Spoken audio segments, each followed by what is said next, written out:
Hi friends, welcome back to my channel. आज आप लोगों के साथ शेयर करने वाली हूँ 38 साइज डबल कटोरी ब्लाउज कटिंग एंड स्टिचिंग। तो ये है अस्तर का फैब्रिक। तो अस्तर का फैब्रिक को मैंने 2 फोल्ड करके रखा है और ये है फुल मेजरमेंट, स्क्रीन पे है, आप लोग देख सकती हो।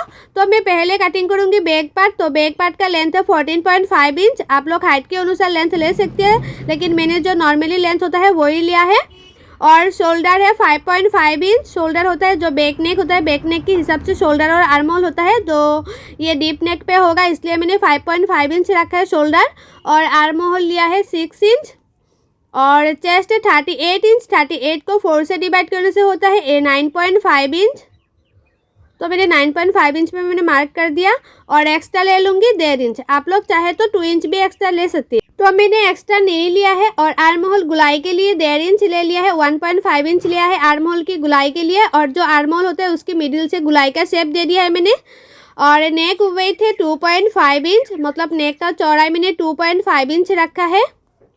और नेक का डीप है 10.5 इंच। आप लोग चाहे तो उससे डीप भी कर सकती है और कम भी कर सकती है, आप लोगों का मर्जी है। और बैक साइड में चाहे तो डिज़ाइन भी कर सकते हैं। तो मैंने इसमें सिंपल गुलाई का शेप दे दिया है। तो इस साइड में भी मार्किंग कर लूँगी। तो मेरा बैक पार्ट मार्किंग करना हो गया है, अभी कटिंग कर रही हूँ। और मेरी यूट्यूब चैनल पर हर साइज़ का blouse cutting and stitching video है, आप लोग नहीं देखे तो जाके ज़रूर देखिएगा।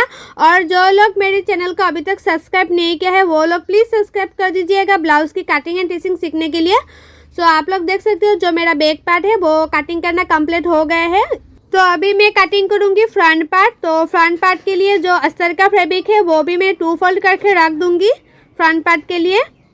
और फ्रंट पार्ट का जो लेंथ है वो मैंने 1 इंच ज़्यादा लूँगी, क्योंकि नीचे बेल्ट होगा, बेल्ट के नीचे इस तरह से फोल्ड करके देना पड़ेगा इसलिए। तो जो लेंथ है वो मैंने लिया है 15.5 इंच। फ्रंट पार्ट का लेंथ मैंने 15.5 इंच रखा है। और शोल्डर है 5.5 इंच। और आर्म होल है 6 इंच। और चेस्ट है 38 इंच। 38 को 4 से डिवाइड करने से होता है 9.5 इंच। इस तरह से मैंने मार्किंग भी कर लिया। और एक्स्ट्रा ले लूँगी 1.5 इंच। आप लोग चाहे तो 2 इंच भी एक्स्ट्रा ले सकती है, आप लोगों का मर्जी। तो मैंने इस तरह से मार्किंग भी कर दिया। और फ्रंट साइड में आर्म होल की गुलाई के लिए मैंने 1 इंच ले लिया। इस तरह से मैंने 1 इंच ले लिया। अभी आर्म होल का गुलाई का शेप दे दूँगी। और नेक विड्थ है 2.5 इंच, मतलब नेक का चौड़ाई 2.5 इंच है। और फ्रंट नेक का डीप है 6.5 इंच। तो नेक में भी मैं गुलाई का शेप दे दूँगी। फ्रंट नेक में गुलाई का शेप आप लोग चाहे तो डिज़ाइन भी कर सकती, लेकिन ये जो ब्लाउज है उसमें डिज़ाइन अच्छा नहीं लगेगा फ्रंट साइड में। तो ऊपर से शोल्डर से नीचे तक 12 इंच में मैंने और एक मार्किंग कर दिया। तो ये मार्किंग को मैं सीधा कर दूंगी इस तरह से। और कटोरी के लिए ले लूँगी 6.3 इंच। आप लोग देख सकते हो मैंने 6.3 इंच लिया है। और जो आर्म होल है, आर्म होल की इस तरह से मैंने ले लूँगी 2.5 इंच, मतलब 2.5 इंच। और जो नेक होता है, नेक की ऊपर से 1 इंच ऊपर से मैंने ले लिया है 1 इंच। तो अभी उसको इस तरह से गुलाई का शेप दे दिया मैंने, जो कटोरी होता है उसका शेप दे दिया है। अभी जो 6.3 इंच लिया है उसको इस तरह से हाफ करते हुए मैंने और एक मार्किंग कर दिया। और उसके 2.5 में इस तरह से मैंने और एक मार्किंग कर दिया ऊपर तक। और 3 इंच पे मैंने और एक मार्किंग कर दिया दोनों साइड में 3 इंच में। और ये जो मार्किंग है उसको इस तरह से मिलाना है। तो हो गया है। अभी बेल्ट का शेप दे देना है। तो 1/2 इंच ऊपर इस तरह से लेना है और बेल्ट का शेप दे देना है। तो मैंने इस तरह से बेल्ट का शेप दे दिया है। तो मेरा जो फ्रंट पार्ट का कटोरी है वो कंप्लीट हो गए है मार्किंग करना। अभी कटिंग कर रही हूँ, मतलब फ्रंट पार्ट का जो शेप है वो मैंने मार्किंग कर लिया है। अभी कटिंग कर रही हूँ, लेकिन इसमें और भी पार्ट निकलना बाकी है, क्योंकि ये डबल कटोरी ब्लाउज है इसलिए। तो जो कटोरी है वो भी मैंने इस तरह से काट कर लिया है। तो ये दोनों पीस सिर्फ बड़ा करना है, बाकी पीस को बड़ा नहीं करना है। तो ये जो फर्स्ट कटोरी है, तो कटोरी को मैंने इस तरह से रख दिया है। और कटोरी की जो शेप है इस तरह से मैंने मार्किंग कर लूँगी किनारे किनारे पे। तो कटोरी का शेप देना हो गया है। अभी ये साइड से 1 इंच, ये साइड से 1 इंच करके इस तरह से बढ़ाना है। ये साइड से भी 1 इंच करके इस साइड से बढ़ाना है, और ये साइड से 1/2 इंच, और ये साइड से 1/2 इंच, और नीचे से भी 1.25 इंच पे आप लोग इस तरह से मार्किंग कर देना। अभी उसको इस तरह से मिलाना है तिरछा करते हुए। अभी उसको शेप भी दे देना है। जो कटोरी होता है, कटोरी के लिए इस तरह से शेप देना पड़ता है। इसी तरह से आप लोग शेप देते हुए जो कटोरी है वो बनाएंगे तो कटोरी कभी भी छोटा नहीं पड़ेगा। तो मेरा जो कटोरी है वो मार्किंग करना हो गया है। मैं अभी कटिंग कर रही हूँ। बहुत ही आसान तरीके से आप लोगों के साथ मैंने शेयर किया है, और उससे आसान तरीका आप लोगों के साथ कोई नहीं शेयर करेगा। मैं बहुत ही आसान तरीके से आप लोगों के साथ शेयर किया है। ये ब्लाउज़ की कटिंग एंड टिचिंग भी शेयर करूँगी, तो बने रहिए वीडियो का लास्ट तक। और ये जो फर्स्ट कटोरी है, फर्स्ट कटोरी की मैंने मेजरमेंट ले लिया है, तो आया है 8.3 इंच। तो उसका 8.3 इंच का इस तरह से मैंने लंबाई ले लिया है, और 4 इंच का चौड़ाई लिया है। तो ये साइड से भी 4 इंच का मैंने चौड़ाई ले लिया है। अभी इसको इस तरह से बॉक्स की तरह बना लेना है, क्योंकि ये सेकेंड कटोरी होगा। तो ये साइड से 1 इंच पे मैंने एक मार्किंग कर दिया, और ये साइड से भी 1 इंच पे मैंने और एक मार्किंग कर दिया, और नीचे से 1/2 इंच मैंने और एक मार्किंग कर दिया। तो मेरा जो सेकेंड कटोरी है, मतलब फर्स्ट कटोरी है, फर्स्ट कटोरी को इस तरह से बैठाना है, और उसका गुलाई का शेप दे देना है। आप लोग नहीं बैठाते हुए भी शेप दे सकते हैं, लेकिन जो शेप आता है ना वो अच्छी नहीं आती है। ये बैठाते हुए शेप देंगे तो उसका जो शेप है बहुत ही अच्छा आती है, मतलब परफेक्ट तरीके से कटिंग करना होता है। तो ये आप लोग देख सकते हो दोनों कटोरी कितना आसान तरीके से हो गए हैं कटिंग करना, और सेम मैचिंग कर रही है। तो मैं अभी कटिंग करूँगी स्लीव। तो स्लीव के लिए जो फैब्रिक है, अस्तर का फैब्रिक, वो भी मैंने 4 फोल्ड कर लिया है। और ये है बैक पार्ट से 1/2 इंच छोड़ते हुए मेजरमेंट ले लेना है स्लीव के लिए। मैंने ऊपर से 1/2 इंच छोड़ते हुए मेजरमेंट लिया है, तो आया है 9.5 इंच। तो स्लीव का जो चौड़ाई है वो मैंने लिया है 9.5 इंच, और स्लीव का लंबाई आप लोग जितना चाहे इतना ले सकते हैं, लेकिन चौड़ाई जितना है इतना ही लेना चाहिए। तो 7 इंच का मैंने लंबाई लिया है स्लीव का, और ऊपर से 7 इंच के नीचे से 3.5 में और एक मार्किंग कर देना है, क्योंकि ये सूत्रों के अनुसार होता है, ये मार्किंग करना पड़ता है। और ये साइड से 2 इंच में मैंने और एक मार्किंग कर दिया, और ये साइड से 1 इंच में मैंने और एक मार्किंग कर दिया। अभी दोनों मार्किंग को इस तरह से मिलाना है और स्लीव का शेप दे देना है। तो स्लीव जैसे गुलाई होता है, तो गुलाई का शेप दे दिया है मैंने, आप लोग देख सकते हो। और मुहूरी जितना है आपने इतना ले लेना। तो मेरा मुहूरी था 6 इंच, मैंने 6 इंच मुहूरी ले लिया है, और एक्स्ट्रा ले लिया है 1.5 इंच। अभी उसको इस तरह से शेप मतलब मार्क कर दूंगी। तो मेरा जो स्लीव है वो मार्किंग करना हो गया है, अभी कटिंग कर लूँगी। तो आप लोग हमेशा ही ध्यान रखना कि जो स्लीव होता है वो फ्रंट साइड में ज़्यादा कट होता है। तो मैंने फ्रंट साइड में 1/2 इंच अंदर रखते हुए मैंने कटिंग कर लिया है, आप लोग देख सकते हो। तो मेरा जो अस्तर का फैब्रिक है वो कटिंग करना कंप्लीट हो गया है, सारे पार्ट आप लोग देख सकते हो। अभी मेन फैब्रिक में कटिंग करूँगी। तो मेन फैब्रिक है ये, तो इसमें मेन फैब्रिक को मैं 2 फोल्ड करते हुए रखते हुए एक एक पार्ट इस तरह से रखूँगी, उसके बाद कटिंग करूँगी। तो ये है हमारा मेन फैब्रिक। तो मेन फैब्रिक में मैंने रख दिया है, और मेन फैब्रिक को थोड़ा बड़ा रखते हुए कटिंग कर रही हूँ, क्योंकि सिलाने में बहुत ही आसानी होगा, इसलिए हर पार्ट में थोड़ा सा बड़ा रखते हुए कटिंग करना है।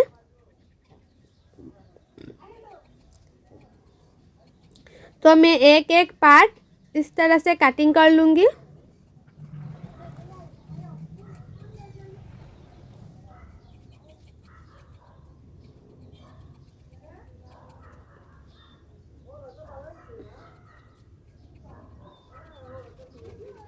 तो हो गए है एक एक पार्ट। अभी मैं मशीन पे भी आ गया, तो ये आप लोग देख सकते हो एक एक पार्ट।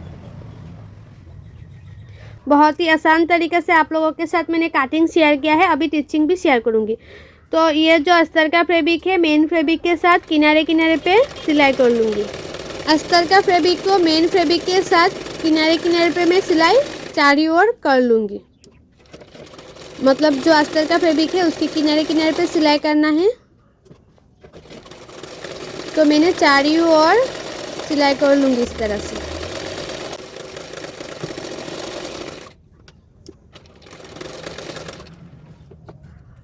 तो मेरा जो बैक पार्ट है वो किनारे किनारे सिलना हो गया है। अभी बाकी पार्ट को भी इसी तरह से मैं किनारे किनारे पे सिलाई कर लूँगी।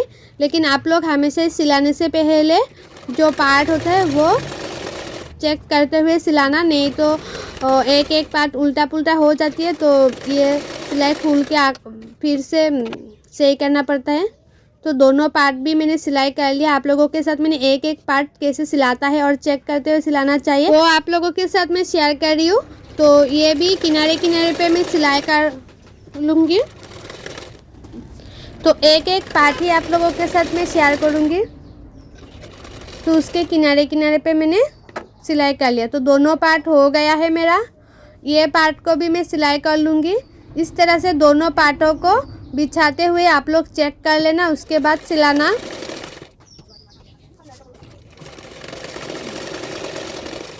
इसी तरह से सिलाएंगे तो कभी भी आप लोगों का जो ब्लाउज़ है वो सिलाने में गलती नहीं होगा। बहुत लोगों की होती है ना, जो ब्लाउज़ है वो सिलाने में दिक्कत हो जाती है, लेकिन इस तरह से आप लोग सिलाएंगे एक एक पार्ट तो कभी भी उल्टा पुल्टा नहीं होगा। तो अभी जो बेल्ट है, बेल्ट को भी इस तरह से चेक करते हुए रखते हुए मैं एक एक पार्ट को सिलाई कर लूँगी। बहुत लोगों ने मुझे कमेंट करते हैं कि जो ब्लाउज़ होता है वो जो कटोरी होता है वो अच्छी तरह से बन के रेडी नहीं होता है, स्लीव बड़ा हो जाता है, छोटा हो जाती है। फ्रंट पार्ट का जो पार्ट है फ्रंट साइड का वो छोटा हो जाती है, क्योंकि आप लोग सही तरीके से कटिंग नहीं करती है। उसके बाद आप लोग टिचिंग अच्छी तरह से नहीं करती है, शायद इसलिए हो जाती है कभी कभी। और मुझे एक दीदी ने ये भी कमेंट किया था कि जो फ्रंट पार्ट होता है वो छोटा पड़ जाती है, क्योंकि आप शायद फ्रंट पार्ट में ज़्यादा मार्जिन रखते हुए सिलाई करती हो, इसलिए छोटा पड़ जाती है फ्रंट पार्ट। तो आप लोग हमेशा ही जो फ्रंट पार्ट होता है वो ज़्यादा रखते हुए सिलाना नहीं है, सिर्फ ½ इंच मार्जिन रखते हुए सिलाने से ही जो फ्रंट पार्ट है वो सही तरीके से हो जाती है। तो मैं एक एक पार्ट इस तरह से जोड़ लूँगी।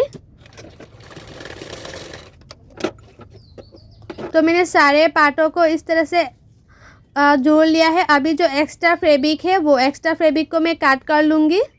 मेन फैब्रिक को कटिंग नहीं करना है, सिर्फ एक्स्ट्रा जो फैब्रिक है वो कटिंग करना है। तो सारे पार्टों से मैं इस तरह से एक एक करते हुए एक्स्ट्रा फैब्रिक को काट के निकाल दूँगी।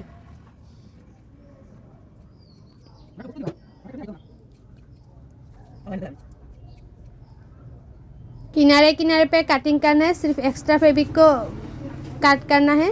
तो मैंने सारे एक्स्ट्रा फैब्रिक को कटिंग कर लिया है, आप लोग देख सकते हो। और ये है मतलब एक एक पार्ट कितनी अच्छी तरह से मैंने एक्स्ट्रा फैब्रिक को कटिंग करके फेंक दिया है। अभी जो ब्लाउज़ का बैक नेक है तो बैक नेक का फिनिशिंग दूंगी। तो फिनिशिंग के लिए मैंने इस तरह से अस्तर का फैब्रिक मिलता है ना, छोटा छोटा टुकड़ा रह गया था तो उसको ही मैंने 1 इंच का ले लिया है और उसको छोटा छोटा प्लेट डालते हुए गले के किनारे किनारे पे मैं सिलाई कर रही हूँ।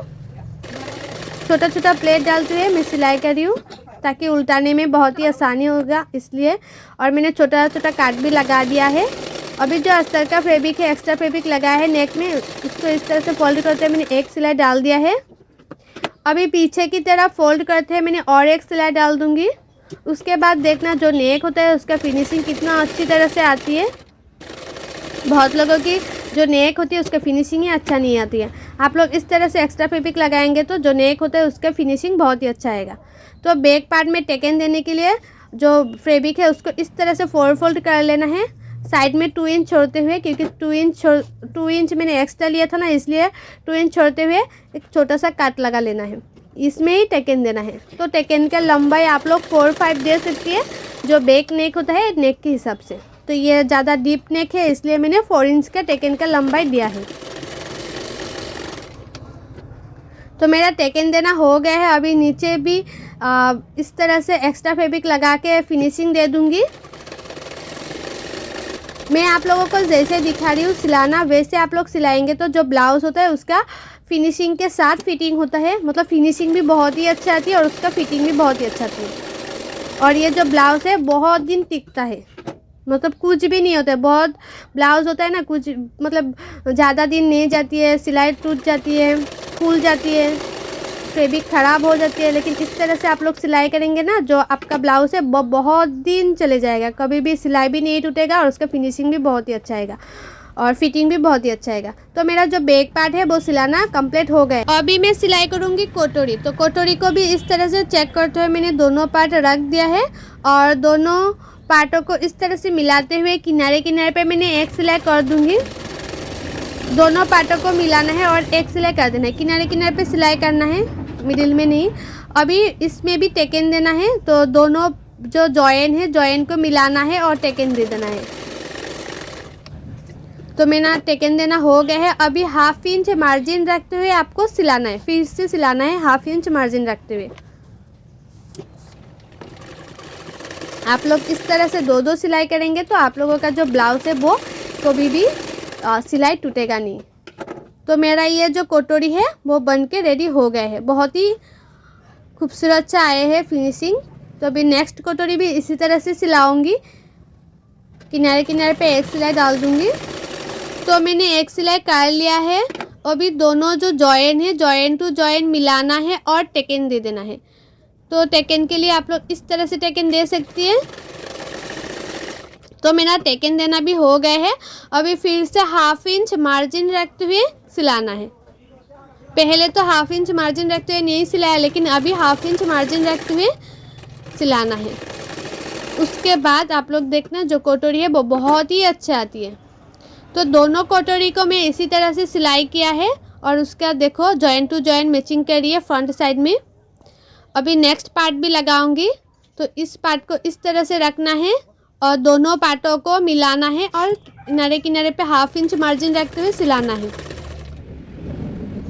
इसी तरह से दोनों जॉइन को मिलाना है और जो फैब्रिक है वो ज़्यादा खींचना नहीं है, सिर्फ मिलाना है और सिलाते जाना है। तो मैंने सिलाई कर लिया है, ज़्यादा खींचा नहीं है। तो दोनों जो फैब्रिक है वो अच्छी तरह से हो गए सिलाना। अभी ये पार्ट को भी सिलाई कर लूँगी। तो ये पार्ट को भी इस तरह से मिलाना है, नीचे से सिलाना है ये पार्ट। तो मैं दोनों पार्टों को इस तरह से मिलाते जा रही हूँ और सिलाते जा रही हूँ, ज़्यादा खींचना नहीं है, सिर्फ सिलाना है। तो मेरा दोनों पार्ट इस तरह से एक्स्ट्रा जो पार्ट है वो लगाना हो गए है। अभी बेल्ट लगाऊंगी। तो बेल्ट को इस तरह से ऊपर रखते हुए किनारे किनारे पे सिलाई करना है। दोनों पार्टों को मिलाना है और सिलाते जाना है। तो आप लोग देख सकते हो मैंने जो कटिंग किया है वो थोड़ा सा भी छोटा बड़ा नहीं हुआ है, सेम टू सेम जो पार्ट है वो मैचिंग हो रही है। तो आप लोग भी वैसे ही कटिंग करना, मैंने जैसे दिखाया है कटिंग करना। तो ये जो पार्ट है वो हो गया सिलाना। अभी इस पार्ट में भी मैं एक्स्ट्रा बेल्ट लगा लूँगी। तो बेल्ट को भी इस तरह से रखना है और किनारे किनारे पे सिलाई करते जाना है।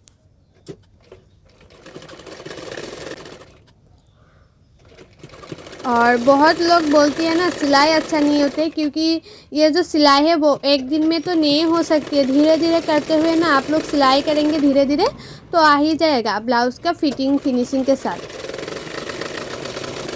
क्योंकि मुझे भी तो बहुत टाइम लगा है ना सिलाई सीखने में, ये कटिंग करने में, सीखने में। तो आप लोगों का भी तो सेम है ना, थोड़ा टाइम लगेगा।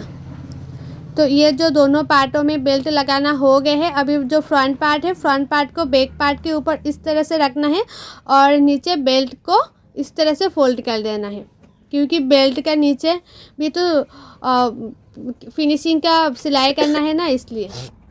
तो मैंने जो नीचे बेल्ट होता है फ्रंट साइड में मैंने 1 इंच ज़्यादा लिया था ना, मैंने बोला था ना, इसलिए बोला था कि जो बेल्ट होता है फ्रंट साइड में बेल्ट को इस तरह से फोल्ड करते हुए सिलाने के लिए। तो मैंने दोनों बेल्ट में इस तरह से सिलाई कर लिया है, नीचे शेप दे दिया है। तो अभी मैं लगाऊंगी राइट साइड का हुक पट्टी।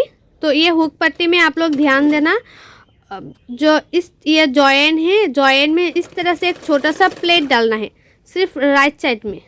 जो राइट साइड का पार्ट होता है ना, पार्ट में जो कटोरी है उसमें एक छोटा सा प्लेट डालना है, क्योंकि राइट साइड में हुक होती है ना, इसलिए। तो उसको इस तरह से फोल्ड करते और एक सिलाई डालना है। उसके बाद देखना उसका फिनिशिंग कैसे आती है। तो मैंने एक सिलाई डाल दिया। अभी उसको इस तरह से पीछे की तरफ फोल्ड करते हुए मैंने और एक सिलाई डाल दूँगी। इस तरह से हल्के हल्के हाथों से सिलाते जाना है। तो आप लोग देख सकते हैं इसमें होगा हुक, और फ्रंट साइड में जो फिनिशिंग है वो कितनी अच्छी तरह से आया है। तो आप लोग हमेशा ही फिनिशिंग देखना ब्लाउज़ का। और इसमें होगा हुक का घर। तो ये है लेफ़्ट साइड का पार्ट। तो लेफ़्ट साइड का जो पार्ट है वो उल्टा करते हुए हमेशा हुक पट्टी लगाना है इस तरह से। अभी उसको मुड़ते हुए पीछे की तरफ मैंने रख दिया है। और जो राइट साइड मतलब लेफ़्ट साइड का पार्ट है इसमें प्लेट डालना नहीं है, सिंपल ही रखना है, क्योंकि इसमें हुक का घर होगा इसलिए। तो आप लोग एक बात ध्यान से रखना, जो हुक लगाएंगे ना हुक पट्टी, वो ध्यान से लगाना, नहीं तो जो फ्रंट साइड में हुक पट्टी के लिए फिनिशिंग अच्छी तरह से नहीं आती है, देखने में अच्छा नहीं लगता है। तो मैं जैसे दिखाया है आप लोग वैसे करेंगे तो फ्रंट साइड में जो फिनिशिंग है बहुत ही अच्छा आएगा। सिर्फ हुक पट्टी सही तरीके से लगाना है आप लोगों को। तो मैंने हुक पट्टी भी लगा लिया है। अभी नेक में एक्स्ट्रा फैब्रिक लगा लिया है। नेक का फिनिशिंग भी तो देना पड़ेगा ना, तो इसलिए मैंने इस तरह से जो अस्तर का फैब्रिक रह गया था, तो मैंने 1 इंच का इस तरह से एक्स्ट्रा फैब्रिक ले लिया है। अभी छोटा छोटा प्लेट डालते हुए मैंने सिलाई कर लिया। अभी इसमें छोटा छोटा काट भी लगा देना है। तो अभी उसको इस तरह से फोल्ड करना है। जो एक्स्ट्रा फैब्रिक लगा है इसमें एक एक सिलाई कर देना है। तो मैंने एक एक सिलाई कर दिया है।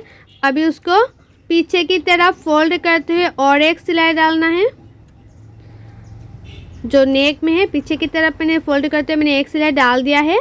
तो दोनों पार्टों में दोनों साइडों में नेक में फिनिशिंग दे दिया है और छोटा सा पिन भी लगा लिया है। फ्रंट साइड में हुक नहीं लगाया है।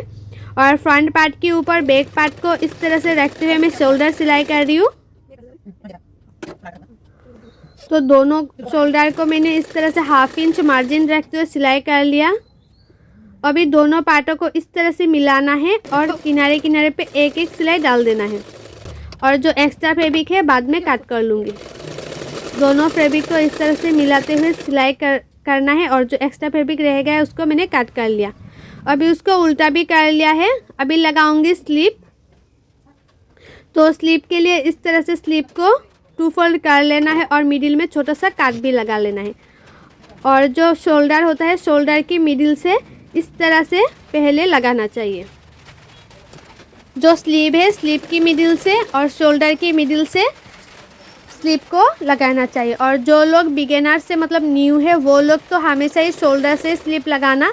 तो जो स्लीव होता है उसका फिनिशिंग बहुत ही अच्छा आती है। नहीं तो स्लीव छोटा हो जाती है, बड़ा हो जाती है, लगाने में सही तरीके से लगाना नहीं आती है सब लोगों को। तो जो लोग बिगिनर से मतलब न्यू है वो लोग हमेशा ही जो शोल्डर होता है उसके मिडिल से लगाना। उसके बाद देखना आप लोगों का जो स्लीव होता है वो बहुत ही आसान तरीके से लगाना हो जाती है, छोटा बड़ा भी नहीं होता है। तो मैंने इस तरह से दोनों स्लीव को लगा लूँगी। ये स्लीव जैसे मैंने लगाया है वैसे ही दोनों स्लीव मैंने इसी तरह से लगा लिया है, आप लोग देख सकते हो। अभी उसको इस तरह से उल्टा कर लिया और जितना फिटिंग के लिए मैंने मार्किंग कर लिया, आपका चेस्ट जितना है इतना मार्किंग कर लेना है और कमर जितना है इतने में मार्किंग कर लेना है। अभी दोनों मार्किंग को इस तरह से सीधा कर लेना है और आपका जो मुहूरी है जितना मुहूरी है इतने में भी मार्किंग कर लेना है और फिटिंग के लिए सिलाई कर देना है। तो मैंने फिटिंग के लिए एक साइड में सिलाई कर लिया। अभी दूसरा साइड में भी फिटिंग के लिए मैंने सिलाई कर लूँगी। आप लोग इस तरह से फिटिंग के लिए सिलाई करेंगे तो ब्लाउज़ कभी भी छोटा बड़ा ढीला नहीं होगा, हमेशा ही परफेक्ट तरीके से जो स्लीव होता है वो हो जाएगा, मतलब अच्छी तरह से फिटिंग आएगा। तो अभी इसको इस तरह से मैं उल्टा कर लूँगी। और जो शोल्डर होता है शोल्डर के नीचे 2 इंच पे मैंने डोरी भी लगा लिया है, आप लोग देख सकते हो। शोल्डर के नीचे 2 इंच पे डोरी लगाना है। और ये है फ्रंट पार्ट। तो फ्रंट पार्ट में मैंने हुक भी लगा लिया है। और ये है जो ब्लाउज़ का फाइनल लुक आप लोग देख सकते हो कितना अच्छा आई है। जो कटोरी है, कटोरी के फ्रंट साइड में जॉइंट टू जॉइंट कितना मैचिंग कर रही है। और स्लीव लगाना भी कितना परफेक्ट तरीके से हो गया है। हुक लगाना भी बहुत ही परफेक्ट तरीके से हुआ है। और ये है बैक नेक भी बहुत ही अच्छा आई है। तो आप लोगों को मेरा ये ब्लाउज का कटिंग एंड स्टिचिंग वीडियो अच्छा लगा है तो लाइक करना, शेयर करना और मेरे चैनल को सब्सक्राइब भी कर देना। Bye, thanks for watching. मिलती हूँ नेक्स्ट वीडियो पे।